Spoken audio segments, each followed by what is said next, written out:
Jangan lupa like, komen, dan subscribe channel YouTube TVRI Bengkulu, serta nyalakan lonceng notifikasinya.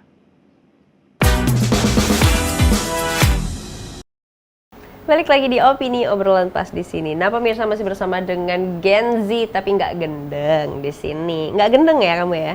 Enggak. Nah, Diva, akhirnya buka salon dan kamu juga dari tamat sekolah juga usaha terus ya dari dulu. Iya.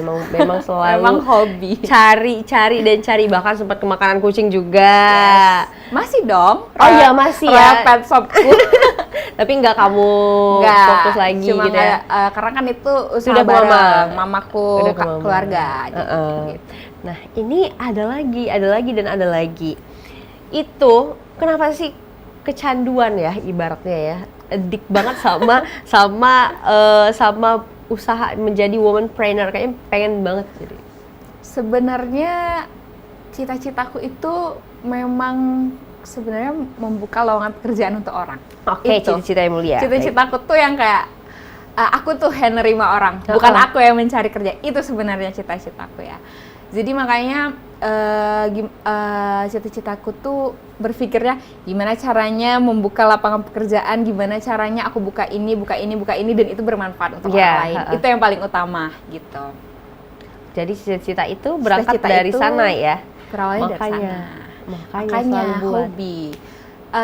Kalau misalnya aku kerja di kantor, kerja di suatu tempat, itu jujur aja serasa tertekan ya saya, seperti terikat karena aku orangnya nggak bisa diikat. Maksudnya tuh terikat tuh jam segini harus jam segini. Kalau di tempatku memang kita yang punya jadwal, tapi aku juga punya jadwal. Oh jam segini aku datang, oh jam segini aku bisa pergi ke sini, jam segini aku bisa ke sini gitu. Jadi tidak terikat waktu untuk stay. Maunya yang handle sendiri waktunya mau gitu handle ya? sendiri. Maunya yang punya tim yang bisa diajak kerja sama itu sih. Betul. Jadi ya mau jadi kepalanya pokoknya udah itu aja. Itu aja. Sebenarnya nggak juga sih. Nggak juga sih. Yang punya bukan berarti itu kepalanya ya. Maksudnya bukan berarti seenaknya. Cuma yang kayak lebih ke ketika kita punya seseorang yang dapat kita percaya itu lebih ke ngerasa gini ya rasanya, gitu ya, rasanya bermanfaat untuk orang lain gitu. Ketika kita lebih dihargai, lebih ketemu orang banyak. Kalau kita buka bisnis, buka usaha itu kan kita pasti setiap hari tuh bakal ketemu orang-orang random tuh. Iya, dengan betul. posisi aku yang dulu tidak mudah dengan orang dan sekarang aku harus bisa ketemu orang baru. Nggak ada pilihan ya? Tidak ada pilihan. Mau kamu nangis malam tadi, subuh tadi baru mimisan kah, itu orang nggak perlu tahu gitu. Betul. Jadi kamu harus stay, harus selalu harus cantik, harus senyum. Mau lagi gimana pun keadaan, lagi mental, lagi down orang nggak boleh tahu. Nggak boleh tahu, harus tetap melayani dengan full senyum. Benar sekali. Nah ini kalau aku pantengin ceritanya sempat ya orang-orang nggak tahu kalau itu adalah beauty bar. Yes. Apa itu beauty bar? Mungkin pemirsa Opini masih ada yang kurang ngeh nih. Beauty bar ini ternyata ini. Nah boleh dong dijelasin Pak? Sebenarnya kalau beauty bar itu tuh sebenarnya sama ya kayak salon. Tapi kalau beauty bar itu kalau dalam konsep interior dia lebih ke konsep yang estetik, yang homey. Gitu. Oh dia beda di konsep berarti? Ya pertama itu. Sebenarnya beauty bar sama salon itu sama ya.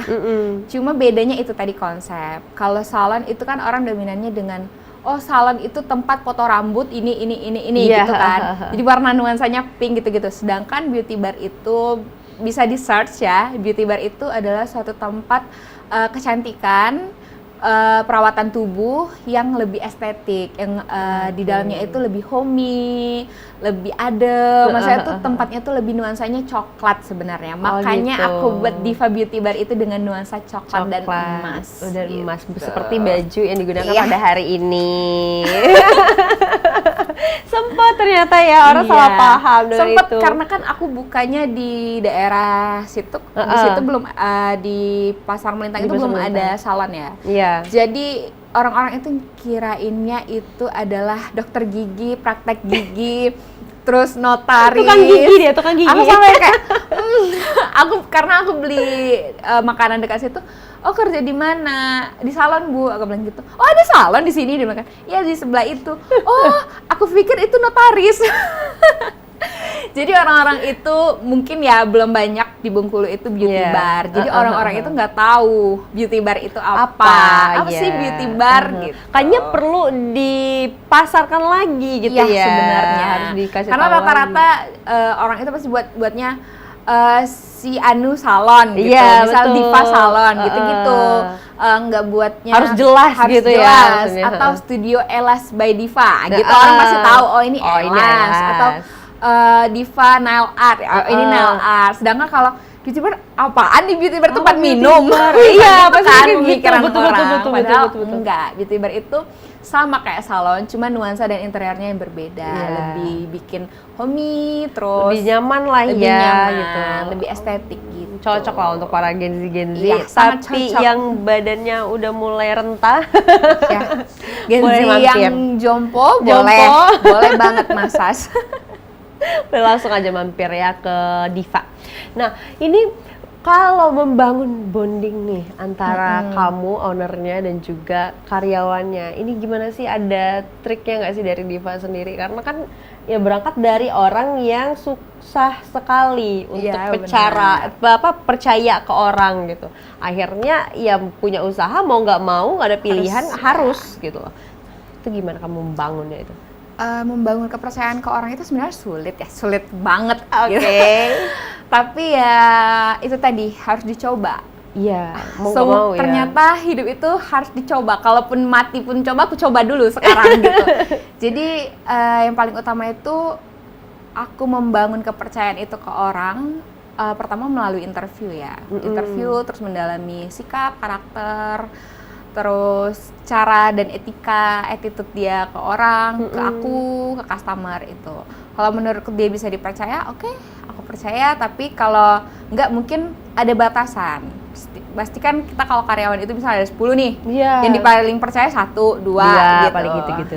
Gitu juga aku. Oke, begitu ya. Sekarang di salon ada 2 atau ada 2. Ada dua dan nanti berkemungkinan tuh akan nambah lagi. Sepertinya bulan depan bakalan nambah karena keteteran soalnya. Karena ini udah keteteran di salon? Lumayan, karena posisinya kan kayak aku lagi Elas, yang ini kerimbat 2, datang lagi mau pedicure manicure, jadi orang harus nunggu dulu kan. Tapi kan kalau misalnya di awal pertama kali buka aku langsung 4, 5 itu kan pasti bakalan yang kayak nih posisinya customer aja sehari cuma 8, 5, 10 kan nggak mungkin. Jadi makanya aku lihat dulu kondisi, kalau misalnya memang keteteran dan aku nggak bisa nge-handle lagi, ya udah tambah karyawan. Gitu. Jangan pusing-pusing.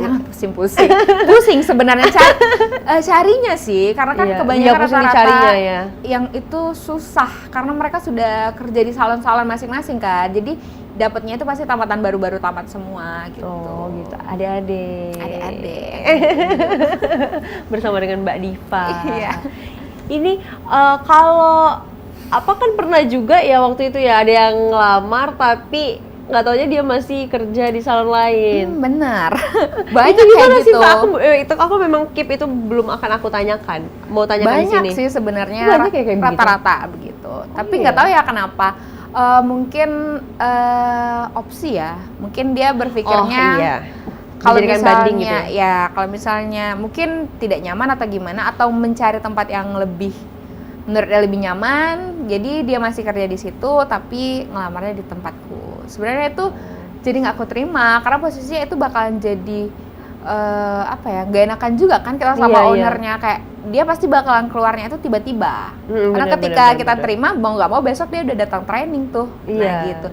Jadi aku sangat menghindari menerima karyawan yang sudah pelamar kandidat itu yang sudah bekerja. Jadi aku tanya sudah berapa lama nganggur, gituin.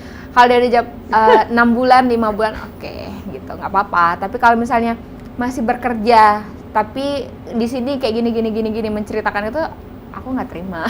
Karena one day di tempat kamu bisa jadi gitu. Makanya aku buat sistemnya kontrak. Jadi di atas berapa tuh? Per tahun. Per tahun? Per 1 tahun. Berarti mereka yang masuk ini udah kontrak 1 tahun? Udah dikontrak 1 tahun. Oh gitu. Satu sih di kontrak, satunya belum. Karena ya itu tadi, kita harus percaya dulu ke orang, kita lihat dulu bisanya sebatas mana, keterampilannya, treatmentnya sebagus apa, gitu. Berarti yang kesana paling banyak ambil treatment apa, Pak? Kalau rata-rata sih creambath ya.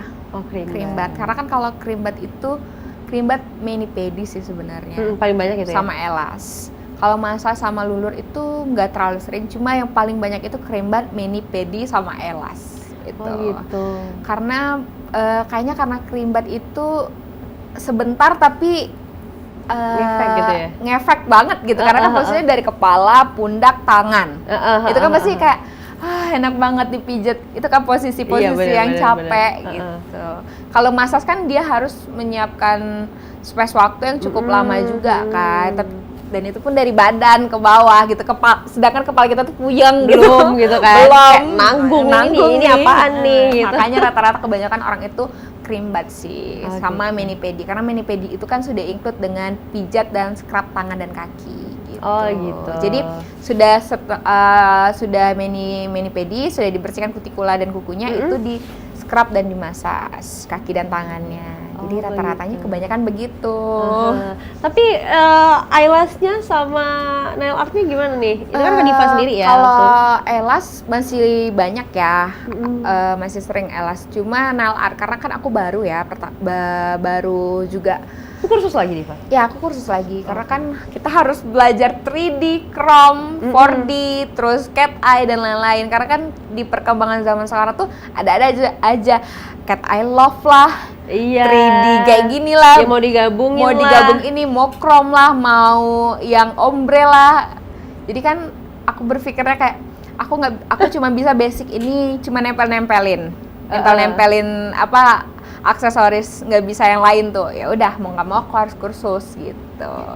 Oke deh. Nah, nanti kita lanjutin lagi. Sekarang kita jeda dulu. Untuk pemirsa, jangan kemana-mana, tetaplah bersama kami di Opini Obrolan Pas di sini.